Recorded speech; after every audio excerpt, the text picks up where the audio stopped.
저희가 이번 주 이제 16일이 그 세월호 7주기 되는 날이에요. 그래서 이제 요즘은 이제 기억순례 이래서 다시 그곳에 가보기도 하고 그렇게 하시더라고요. 그래서 저는 온라인 기억순례라 그래서 우리 꼴대가 이제 세월호와 함께 걸어온 것들을 한번 동영상으로 정리를 해봤어요. 그래서 그거를 같이 우와.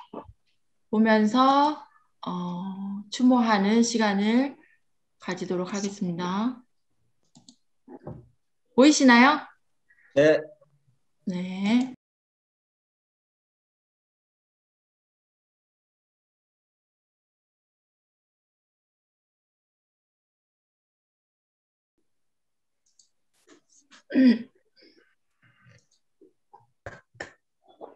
다음은 말씀 보겠습니다. 오늘 말씀은 하박국 2장 4절과 하박국 3장 17절에서 18절 말씀인데요. 하박국 2장 4절은 우리 신영이 한번 읽어줄래요?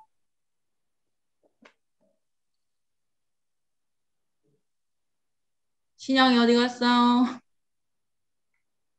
마음이 한껏 부푼 교만한 자를 보아라.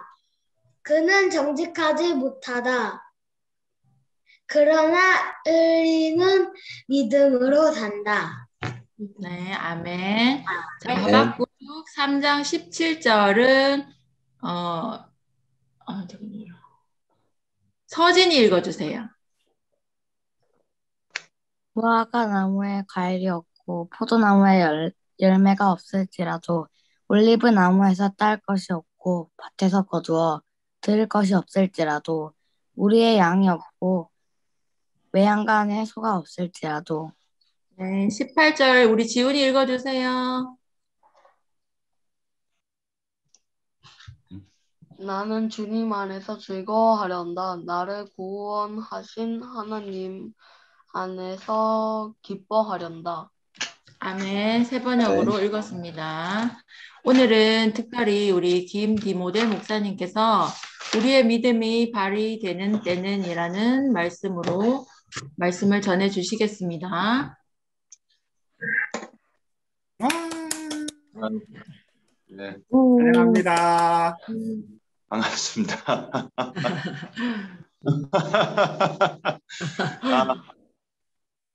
골대 교회 가족 여러분 평안히 잘 지내셨죠? 네. 이렇게 줌으로 뵙게 돼서 너무 반갑고 너무 좋습니다. 예. 여기가 어디냐면요. 그 조미든 목사님 아시죠? 네네. 네, 거기 사무실 빌렸습니다.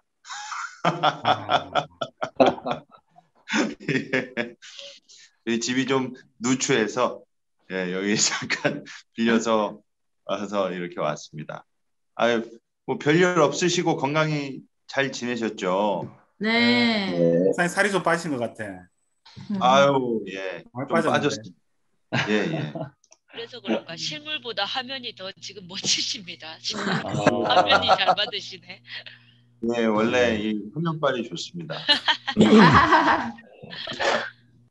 예, 오늘 하박국서 말씀 가지고 우리 믿음이 발휘될 때라는 주제로 함께 말씀 나누겠습니다.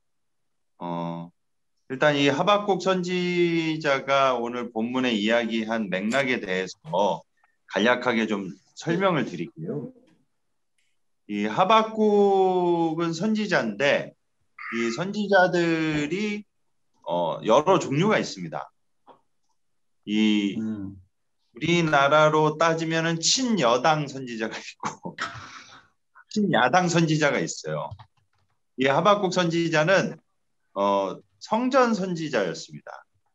그러니까 레위 그 지파로 보는 신학자분들이 많으세요. 그러니까 지금으로 따지면은 친여 성향의 선지자죠. 예. 근데 이 하박국 선지자의 그 하박국이란 이름의 뜻이 하바크라는 이 히브리어인데 이 껴안다, 뭐 손을 모아서 이렇게 포옹하다 이런 의미가 있습니다. 그래서 이 신학자들이 이 하박국서 선지서를 기록한 선지자들의 그 이름에 대해서 암시하고 있는 그 의미가 있거든요. 그래서 하박국 선지자가 이름 뜻이 뭐라고요? 껴안다. 껴안다, 포옹하다. 그럼 이게 포옹하다. 수동적이냐 능동적이냐 이제 그 뜻인 거예요. 그러니까 하박국 선지자가 하나님을 껴안으려고 한 것인지 아니면 반대로 하나님이 하박국 선지자와 같은 상황에 놓인 그 사람들을 껴안아 주시려고 하는 건지, 예. 그거는 각자 알아서 해석해라. 이제 그렇게 이야기하고 있습니다. 그런데 여러분께서 오늘 이 내용을 같이 나누시고 함께 이야기를 하다 보면 제가 생각하는 이 하박국 선지자의 이름 뜻과 하박국 선지서를 통해서 해주시는 말씀을 보면 하박국 선지자가 껴안으려고 한 것도 아니고 하나님이 일방적으로 껴안아 주시는 것도 아니고 상호간에 서로 껴안으려고 한 게 아닌가라는 생각이 듭니다. 그래서 이 하박국서 오늘 읽었던 내용에 대해서 좀 배경 설명을 그래도 제가 좀 해드리고 싶어서 배경 설명을 해드릴게요. 왜 하박국 선지자가 이제 친여당, 이 성전 선지자로 알려져 있냐면 하박국서를 읽어보셨으면은 여기 뭐 중간에 셀라 나오고 뭐 셀라 그러잖아요. 그리고 뭐 영장 지위에 맞춰 이런 표현들을 주로 성전에서 일하는 레위인들이 쓰는 표현이에요. 그러니까 이제 신학자들이 봤을 때 하박국 선지자가 성전에서 일하는 레위지파 계통의 선지자가 아니었겠는가 이렇게 이제 추측을 하고 있죠. 근데 이 하박국 선지서를 보면은 내용이나 이 시대적 배경이 보통은 선지서들이 보면은 하나님한테 말씀을 받아요. 하나님이 무엇을 말씀해 주시면 그 말씀을 하나님을 대리해서 선지자가 백성들이나 이 부패한 왕 그리고 지도자들한테 선포하는 방식이거든요. 일반적인 선지서의 내용들은.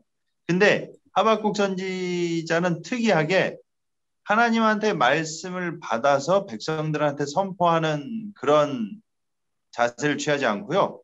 하나님한테 따집니다. 원망 불평하듯이 아니 하나님 정의로우시잖아요. 하나님 공평하시잖아요. 하나님 공의로우신 재판장이라고 하지 않으셨습니까? 그런데 왜 세상이 이 모양입니까? 왜 우리가 이 모양이고 왜 우리가 이러한 상황에 처했나요 하면서 하나님께 따지고 하나님께 원망하듯이 불평하듯이 이 현실 상황에 대해서 물어봅니다. 이게 보통 일반적인 선지자들의 레파토리가 아니에요. 그래서 이 하박국서에 대해서 좀 배경에 대해서 간략하게 좀 설명을 해드리면 우리가 이걸 좀 이해하는 오늘 본문의 내용이 어떤 맥락에서 나왔는지 좀 이해하는 데 도움이 될 것 같아요. 이 하박국 선지자가 이 당시에 활동했을 때 국제 정세가 되게 불안했습니다. 우리나라가 그 열강들에 에워싸여져 있잖아요. 미국, 뭐 러시아, 중국 그리고 일본 이렇게 에워싸여져 있듯이 이 당시에 이스라엘 남유다 우리나라랑 좀 비슷합니다. 북이스라엘하고 남유다로 얘네들도 남북이 갈려져 있는 상태죠. 이 하박국 선지자는 남유다, 남쪽 유다 국가에서 활동했던 선지자인데 이 당시에 열강에 둘러싸여져 있었고 애굽, 지금으로 따지면 이집트죠. 애굽, 아수르, 바벨론 이런 나라들이 서로 그냥 지들이 한따까리 하겠다고 막 이렇게 겨루고 싸우고 그러던 와중에 이 당시에 요시야 왕이라는 왕이 있었습니다. 이 요시야 왕이 어떤 왕이었냐면 정말로 하나님을 잘 섬기고 백성들을 위해서 대대적인 개혁을 했던 왕이에요. 제가 일전에 역대 이스라엘 백성들이 왜 우상 숭배를 했고 왕족들이 왜 우상 숭배를 했는지 골대교회 가서 한번 강의했을 때 우상 숭배를 했던 그 이유가 뭐였는지, 결정적 이유가 뭐였는지 그 정치적 배경에 대해서 한번 설명을 드렸잖아요. 율법에 보면은 노예를 7년에 한번 풀어주고 아, 땅을 50년 희년 되는 때 본래 주인한테 돌려주게 돼 있습니다. 그거는 여호와 하나님이 명령하신 거예요. 율법을 통해서. 그런데 이 율법대로 하려면은 기득권층들이 재산 축적과 자신들의 기득권 유지가 안 돼요. 그러니까 여호와 하나님 말씀대로 율법을 준행하려면 7년에 한 번 노예를 풀어주라는 이 노예 해방 노예제도, 그리고 50년이 되는 때에 본래 주인한테 땅을 돌려줘야 되는 희년제도, 이걸 다 지켜야 되거든요. 그러면 영구적으로 노예를 내가 소유할 수 있는 소유권이 박탈되죠. 7년에 한 번씩. 그리고 땅도 율법에 50년 되는 때에 주인한테 돌려주라는 것도 하나님 말씀대로 지켜야 되는 거예요. 안 지키면 처벌받으니까. 그러니까 여호와 하나님을 섬기면 부익부 빈익빈, 이 율법의 통치 시스템을 따르면 부익부 빈익빈 체제가 나올 수가 없어요. 왜냐하면 하나님께서는 골고루 분배하고 이거를 너희들도 애굽에서 노예로 있지 않았냐. 그러니까 니네들이 노예로 사는 노예의 서름과 아픔을 누구보다 잘 알지 않냐. 그러니까 니네들이 세운 국가에서는 그렇게 부동산 갖고 장난질 치지 마라. 땅 가지고 LH처럼 저짓거리 하지 마라. 이제 그런 겁니다. 예. 그런데 이 기득권층, 재산을 많이 갖고 있는 이 부유한 사람들 입장에서는 하나님을 믿으면 이 율법을 지켜야 되잖아요. 그러니까 바알과 아세라로 신앙을 바꿔버린 겁니다. 그러니까 바알과 아세라 신앙은 애시당초부터 가진 자들과 기득권과 왕족을 그 권력을 강화시켜주는 통치 시스템이었기 때문에 사회적 약자와 소외된 이웃들을 향한 이러한 복지적 분배 문제를 다루고 있질 않아요. 거기 통치에서는요. 그러니까 그렇게 우상숭배를 지긋지긋하게 했던 거예요. 근데 요시야 왕이 어떤 왕이었냐면 이 요시야 왕이 이 바알과 아세라를 믿는 모든, 그러니까 지금도 우리나라는 약간 지방자치가 그래도 풀뿌리 민주주의라고 그래가지고 좀 그래도 김대중 정부 이후로 정착화가 좀 된 상황이잖아요. 근데 이 당시는 중세만 하더라도 봉건영주 시대였지 않습니까? 그러니까 예루살렘을 중심으로 하는 데는 왕권의 영향력을 받으니까 말을 잘 들어요. 그런데 좀 멀리 지방으로 가면 중앙 그 집권이 잘 안 됐기 때문에 말을 안 들어먹습니다.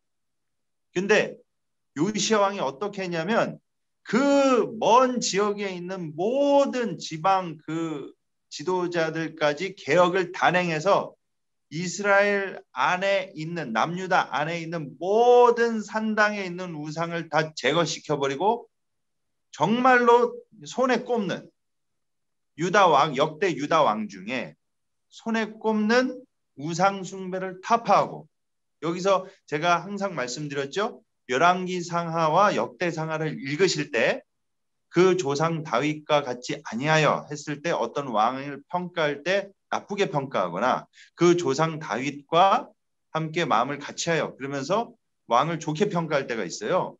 그러니까 여기서 우상을 타파했다. 그 우상을 섬기지 않았다. 바알과 아세라 산당을 제하고 바알과 아세라를 없앴다. 이렇게 우상을 타파했다는 내용이 들어가면 거기에는 뭐가 깔려 있냐면요. 기득권층을 지금으로 따지면 재벌 개혁을 단행한 거예요. 그러면은 그 사람들이 가만히 있겠습니까? 들고 일어나죠. 네. 개혁, 자신들을 향해서 개혁하려고 칼을 들었는데 가만히 있겠어요? 절대 그렇지 않아요. 저항하겠죠. 그런데 그 저항에 맞서서 철저하게 다 박살내버렸습니다. 요시야 왕이. 그러니까 유대인들이 손에 꼽는 개혁의 대명사에 뽑히는 이 손에 꼽는 최고의 개혁을 단행한 요시야 왕이었어요. 그러니까 우리는 성경을 읽을 때 그냥 뭐 바알과 아세라 신당 제따라는 두 문장만 보는데 그 문장 안에는 그 왕이 왕족들의 반대를 무릅쓰고 귀족들의 반대를 무릅쓰고 그 예루살렘과 모든 정치인과 종교 지도자들의 반대를 무릅쓰고 이 백성들, 사회적 빈곤층과 약자들과 복지 사각지대에 놓인 모든 사람들의 편에 서서 율법의 핵심 말씀이 그거잖아요. 하나님 사랑하고 또 뭡니까? 이웃사랑. 이웃사랑. 그 이웃사랑을 율법을 준행함으로써 실천했다는 거거든요. 그런데 요시야 왕이 이렇게 멋진 왕인데 예, 아수르하고 애굽이 서로 편먹고 예, 바벨론을 견제하려고 이 무기토 평원까지 치고 올라옵니다. 그럼 보세요. 여러분 한번 상식적으로 생각해 보십시오. 요시야 왕을 하나님이 기뻐하시겠어요? 안 기뻐하시겠어요? 기뻐하시죠? 기뻐하셔요. 기뻐하시죠. 네. 근데 이 전쟁에서 죽어버려요. 뭔가 갑자기? 그러니까 예, 보세요. 하박국 선지자가 현타가 온 겁니다. 현타가 왔네. 네. 이거 뭐야? 뭐지? 왜 죽어? 이런 정말로 지금 이렇게 개혁을 하려고 하고 하나님을 사랑하고 이 백성들을 사랑해서 이런 개혁을 단행했던 왕인데 아니 이 요시야 왕이 왜 죽어? 자, 그럼 요시야 왕이 그 전사를 해요. 이 전쟁에서 나가서 애굽하고 아수르 이 군대 막으려다가 근데 전쟁에서 졌잖아요. 그리고 난 다음에 애굽이 원래 이제 왕들은 다음 자식한테 물려주지 않습니까? 근데 요시야 왕의 아들내미였던 여호아스 왕이 있는데 얘를 3개월인가요? 4개월 만에 폐위시켜버리고 애굽이 여호야김이라는 왕을 그 자기한테 말 잘 듣는 여호야김이라는 왕을 세우는데 이 여호야김이 어떤 놈이냐면 여호야김은 나쁜 놈. 완전 적폐와 한편입니다. 그래서 요시야 왕이 개혁해 놨던 거를요 다 원상복귀 시켜버려요.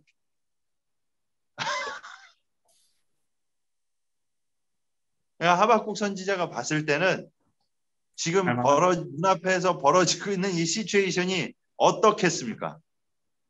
이게 말이 돼요? 예? 이해가 안 되는 거예요. 예? 그래가지고 하박국 선지자가 하나님한테 따져요. 네. 아니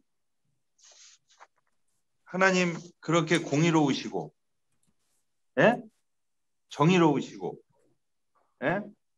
그렇게 하나님 요시야 왕이 우상 숭배를 했습니까? 하나님 율법 준행해서 말씀 잘 지키고 바알과 아세라 산당 제하고 그렇게 열심히 개혁을 하고 하나님 사랑하고 예? 사회적 약자들을 향해서 그렇게 했는데 어떻게 이런 일이 일어납니까? 라고 하면서 하나님한테 아주 신랄하게 따집니다. 하박국서 읽어보시면 알겠지만은 거의 원망불평 수준이에요.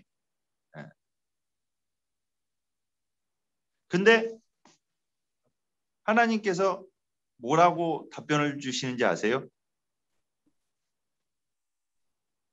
보세요.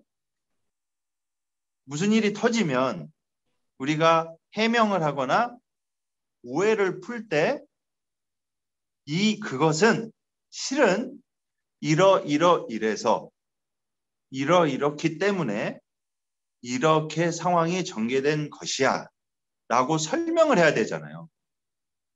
그래야 상호 간에 오해가 발생하지 않잖아요. 그리고 근데 실은 이래야 돼요. 그렇죠. 나에 대해서 선입견을 갖고 있거나 아니면 안 좋은 소문을 듣거나 아니면 누가 봐도 오해할 수밖에 없는 상황에 처해 있으면은 이것을 최선을 다해서 오해를 풀고 설명하고 그리고 상대방하고의 관계, 원활한 관계를 위해서 이야기해 주는 거는 나쁜 게 아닙니다. 좋은 거예요. 간혹 가다가 목사님들 중에 다 그런 건 아닌데 기독교인들 중에 의도적으로 하나님이 알아서 오해 풀어주시겠지 하고 오해 안 풀고 가만히 있다가 평생을 쓰레기 취급받고 악당 취급받아서 오해받아가지고 손해 다 보고 그거 진작에 얘기하지 왜 얘기 안 했어. 그런 사람들도 있어요. 네. 근데 오해나 선입견이나 악의적인 편견은 우리가 최선을 다해서 관계 회복을 위해서 설명하고 이해를 해야 됩니다. 근데 그게 상식적이고 정상적인 건데 하나님이 하박국 선지자한테 뭐라고 답변을 하시냐면요. 요시야 왕이 죽은 이유는 그리고 여호야김이 이렇게 왕위에 오르고 그리고 바벨론이 저렇게 강대국이 돼서 이런 상황이 전개된 이유는 너희가 범죄했기 때문이야. 너희가 무엇을 잘못하고 회개했기 때문이야? 그게 아니에요. 그런 말씀을 안 하세요. 그리고 실은 나 여호와 하나님이 이러한 계획을 갖고 있기 때문에 그거에 대한 빅피처야. 그러니까 그렇게 원망하지 말려무나 하선지자 알겠니? 라고 말씀해 주시지 않아요. 뭐라고 말씀해 주시냐면 오늘 읽은 말씀대로 의인은 오직 믿음으로 말미암아 살리라. 이게 선문답 같은 말이에요. 여러분 이게 무슨 얘기냐면요. 결론부터 말씀드리면 자 여러분 이 부부가 있어요. 부부가 있는데 당신 남편이 바람펴. 당신 아내가 딴 남자를 만나고 있어. 이렇게 주변 사람들이 증거 자료, 의심의 증인들 그런 것들을 여러분의 눈앞에 듭니다. 그러면 여러분 마음에 무슨 마음이 당연히 올라와요? 이거 뭐지? 진짜야? 그런데 이럴 때 어떤 자세를 취하냐면요. 우리 남편 그럴 사람 아니야. 내가 지금까지 살아온 시간이 있어. 우리 아내는 나 말고 딴 남자 만날 여자가 아니야. 나하고 지금까지 지내온 추억이 있고 시간이 있고 관계가 있어. 누가 여러분 친구들이 야 제가 뒤에서 네 욕하고 다녀. 제가 너 뒤에서 엄청 나쁜 짓 해. 뭐 해? 그런데 아니야. 걔는 그럴 아이가 아니야. 내가 지낸 시간이 있거든. 난 걔를 믿어. 신뢰해. 지금 하나님이요. 그걸 요구하고 계시는 거예요. 이 지점에서 정말로 많은 사람들이 기독교를 버렸습니다. 수많은 그 지성인들이 그리고 수많은 기독교 철학자들이 우리 인생이 저도 여러분들 앞에 감히 나이를 들이밀 수 없는 연소한 나이입니다. 예? 1 더하기 1이 이가 아닐 때가 너무나 많아요. 무 자르듯이 육하 원칙에 의해서 답이 안 나오는 경우가 너무 많아요. 배트맨은 착한 사람인데 얼굴을 가려요. 그리고 시커먼 옷 입고 밤에 몰래 다닙니다. 조커는 악당인데 얘는 대놓고 얼굴을 내밀고, 가면도 안 써요. 악당인데 얼굴을 내밀고 활짝 웃고 백주에 돌아다니면서 악당 짓을 해요. 선이 어두움에 있어서 가려져 있고, 악이 백주에 웃으면서 얼굴 까고 다닙니다. 여러분, 제가 수많은 사람들을 만나요. 하나님 영광을 위해서 다 한대요.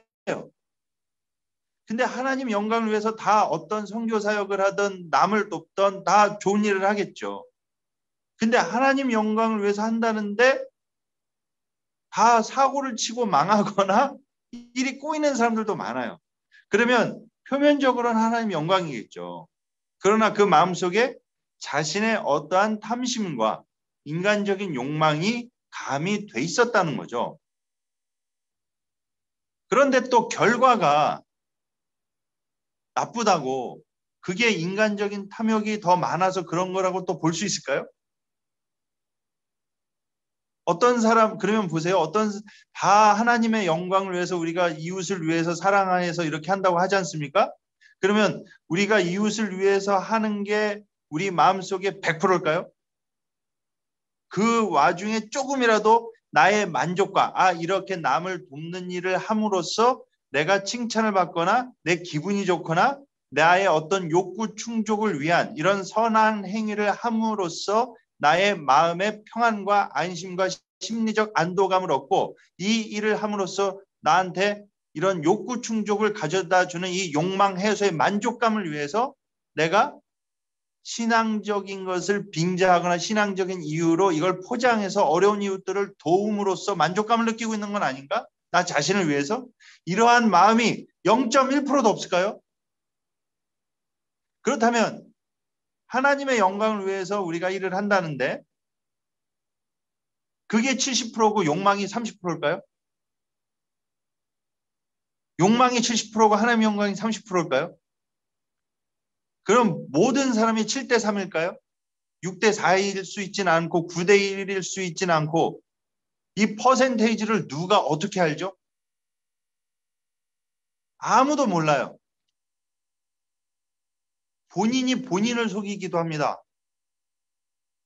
하나님하고 자신밖에 몰라요. 그런데 우리가 표면적으로 봤을 때는 그 사람의 워딩이 되게 겸손해요. 세월호 배지 달고 다녀요. 되게 개념 있어 보여요. 목사예요.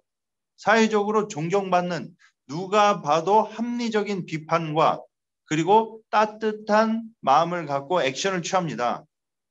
그러면 세간에 얼마든지 존경받는 사람이 될 수 있어요.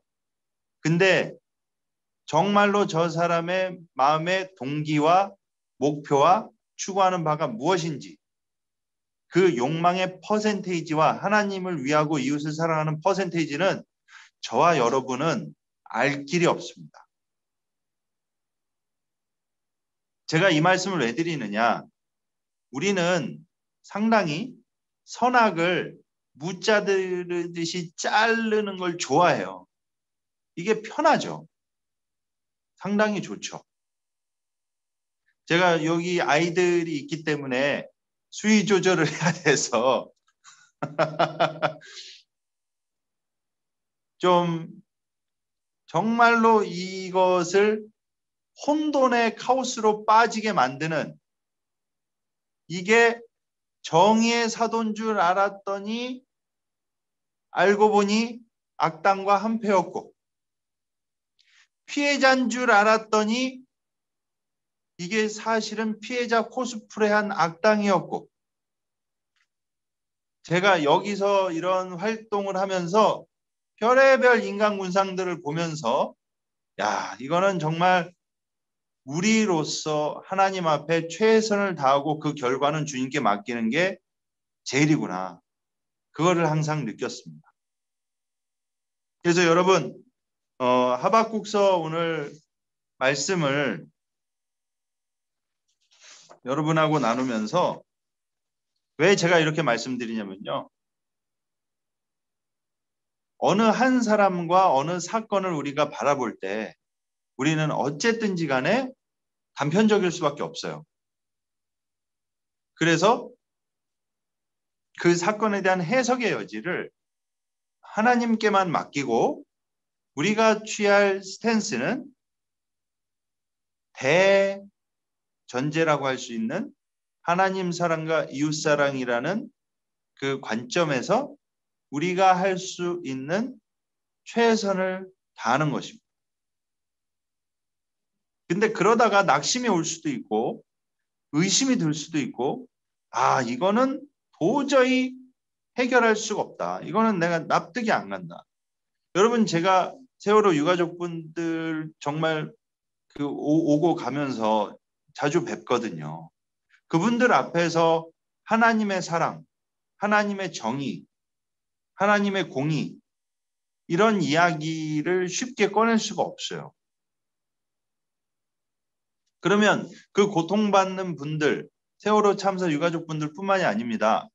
여러 가지 정말로 내가 어떤 의지적인 선택과 잘못을 해서 어려움과 고통 가운데 놓인 상황이 아닌데 외부적 환경적 요인으로 인해서 이러한 고난과 고통을 받고 있는 사람들 앞에서 저희가 하나님께 질문할 수 있죠. 왜 하나님 이런 일이 발생합니까?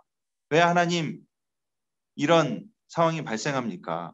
근데 여러분, 우리가 또 조심해야 될 게 뭐냐면요. 요셉 그 형들처럼 요셉이 고난을 받지 않습니까? 고통을 받지 않습니까? 근데 요셉 형들 포지션에서 함부로 말하면 안 돼요. 이게 무슨 얘기냐면요. 요셉이 애굽 총리가 돼서 나중에 형들하고 만나잖아요. 근데 만약에 그 자리에서 형들이 야, 요셉아, 이거 봐라. 이렇게 우리 가족 굶주림과 기근에서 살리기 위한 빅피처였다, 하나님의. 그러니까 내가 우리들이 너를 노예로 팔아먹은 게 이게 다 하나님의 뜻이야. 그러니까 너 감사해야 된다. 이런 식으로 함부로 드립을 치면은 그 사람한테 상처를 주는 겁니다. 그러니까 여러분, 고통과 고난 가운데 있는 사람한테 우리가 함부로 하나님의 크신 뜻이 있을 것이야. 하나님의 빅피처가 있어. 하나님의 어떠한 계획이 있어. 이런 말은요. 당사자가 나중에 어떠한 깨달음이나 그 시련을 극복하고 나서 당사자만이 할 수 있는 말이지 제3자가 함부로 이야기하면 그건 폭력이 됩니다. 그래서 여러분, 하박국 선지자와 같은 그리고 이런 고통받고 고난받는 상황 가운데 도저히 우리 신앙적인 어떠한 답이 없는 상황에 놓여진 사람들한테는 우리가 어떻게 해야 되냐면 욥 친구들 아시죠? 욥이 고난받고 있을 때 욥 친구들이 와가지고요. 너 이 새끼 너 뒤로 죄진 거 있으니까 그렇게 지금 하나님이 치신 거야. 하나님은 인과응보의 하나님이야. 그러니까 너 뒷구녕으로 잘못한 거 있으면 회개해. 그리고 욥 친구들이요. 욥한테 와서 정말 짜증나는 스타일이 뭔지 아세요? 위로도 해줘. 위로를 안 하는 건 아니야. 위로해주면서 가르치듯이 훈계하듯이 아주 내가 네 하나님이 이런 분인데 네가 몰라서 그런 고통을 당하고 있는 식으로 고난받고 고통당하는 사람한테 위로 멘트 일단 던져야죠. 위로 멘트 안 던지고 난 다음에 훈계하면 누가 좋아하겠습니까? 일단은 칭찬부터 하고 너 힘들겠다 한 다음에 그 다음서부터 엄청나게 훈계하듯이 막 가르쳐요. 근데 놀라운 사실은요. 욥이 그런 고통 당할 때 맨 뒤에 갔을 때 하나님이 욥의 세 친구를 뭐라 하십니다. 혼내세요. 내가 나쁜 짓 했다고 욥한테. 네. 그러니까 여러분 우리가 하박국 선지자처럼 답이 노답인 상태, 어떠한 신앙적 원리와 신앙적 교리에 의해서 도저히 답을 찾을 수 없는 상태. 그리고 누군가 어떠한 이유로 본인의 어떤 죄악의 문제나 의지적인 선택에 의해서 발생한 문제가 아님에도 고난과 고통 가운데 놓여 있는 사람을 보면 우리가 어떻게 해야 될까요? 그냥 그 사람을 하박국 이름이 뭐라고요? 네, 그렇죠. 이게 껴안아줘야 된다는 거죠. 근데 하박국 선지자가 하나님께 그러한 위로를 받았어요. 근데 그래서 하박국 선지자가 뭐라고 얘기하죠? 오늘 말씀 보면 무화과 나뭇잎이 마르고 왜 찬양으로도 있지 않습니까? 감람나무 열매 그치고 외양간 송아지 없고 밭에 소출이 없어도 난 구원의 하나님으로 인해 기뻐하리라. 그렇게 말하잖아요. 이거를 현대적인 버전으로 바꾸면 내가 반지하 살고 돈 메꿀 카드 돌려막기 하고 티코 중고 타고 티코 중고가 있는지도 모르겠네요. 요즘.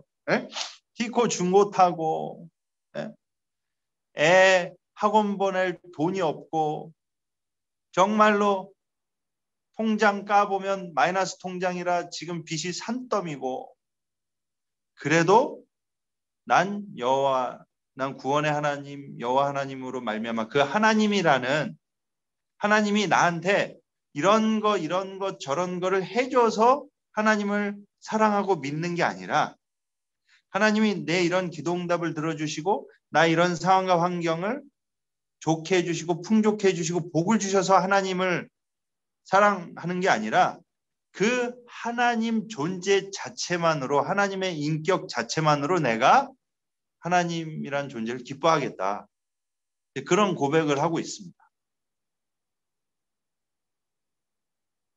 그래서 저와 여러분이 이런 믿음, 이 믿음은요 누가 봐도 의심이 가지 않을 때 발휘되는 게 아니라 누가 봐도 이건 의심할 수밖에 없는 상황에 발휘되는 게 진짜 믿음입니다.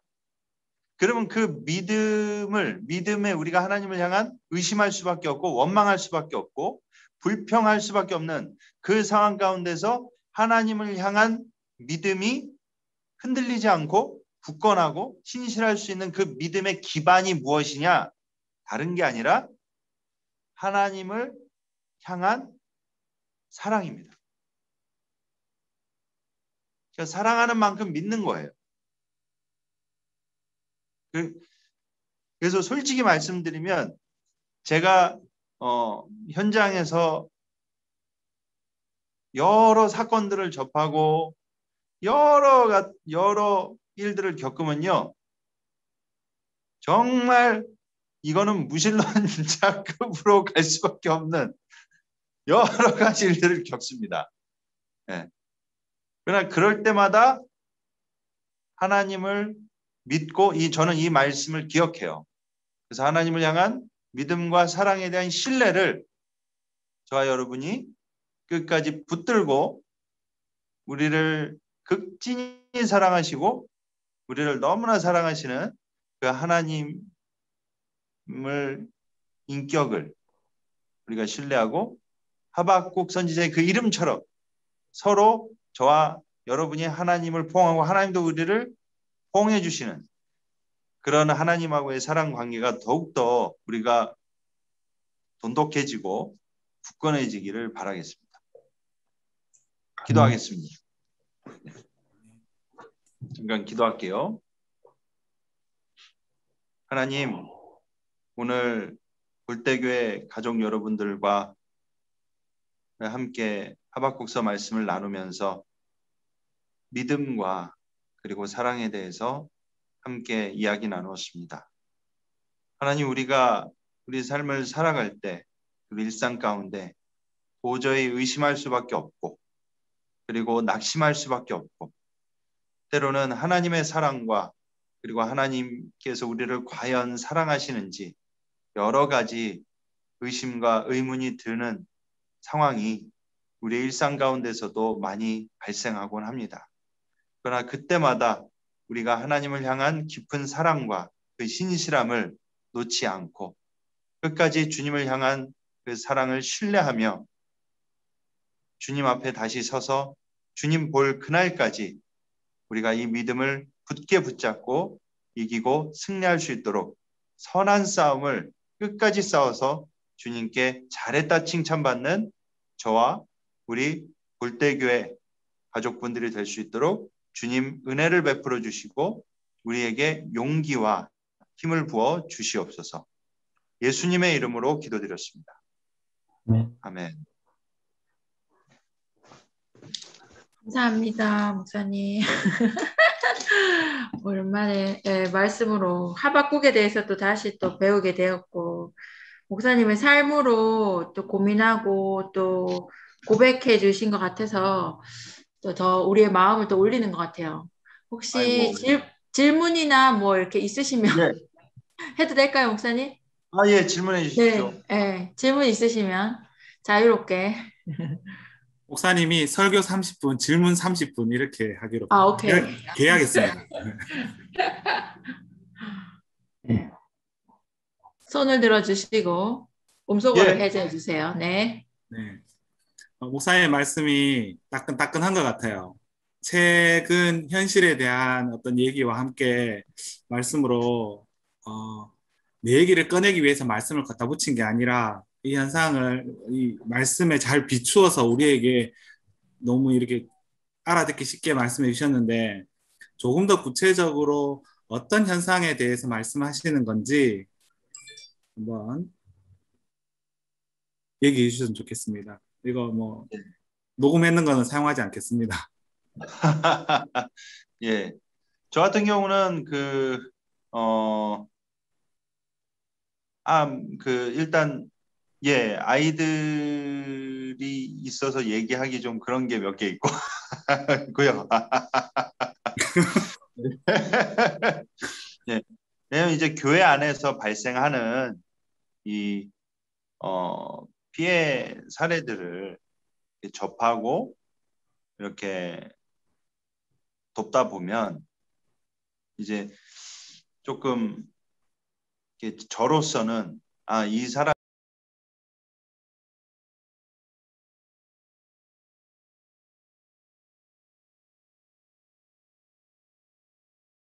캡처한데. 다시 하나. 자, 예쁜 표정 짓고 계세요. 하트 합시다. 네. 하트 잘해야지. 뭐 하트 이상해 하니까 그때. 됐습니다.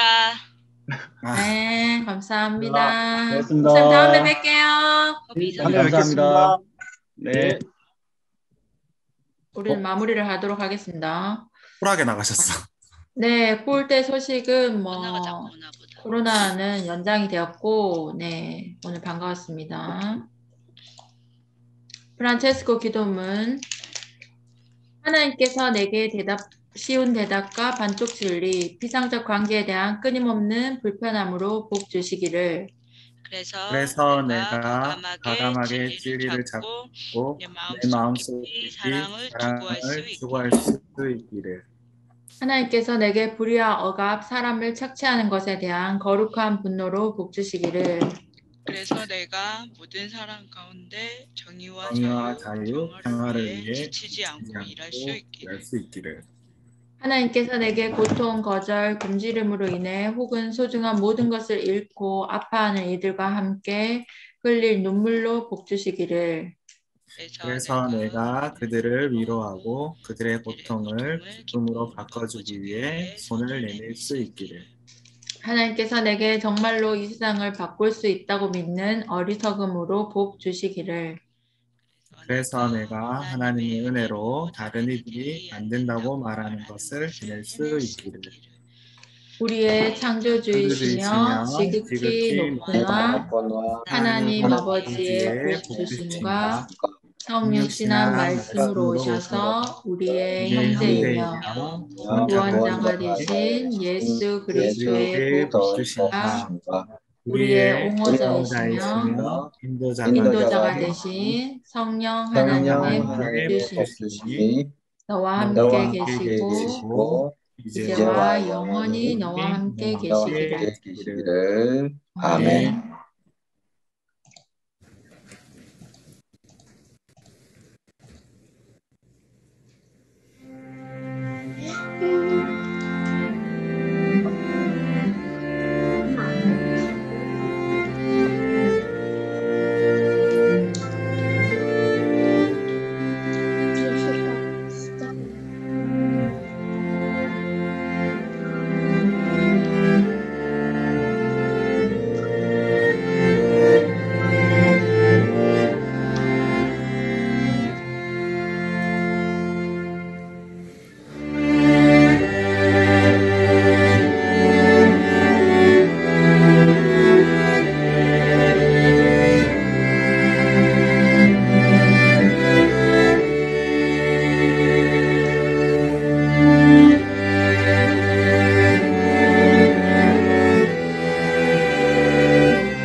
네, 이것으로 예배를 마치도록 하겠습니다.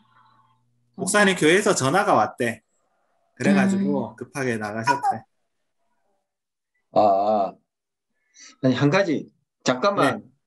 아까 마치면서, 이게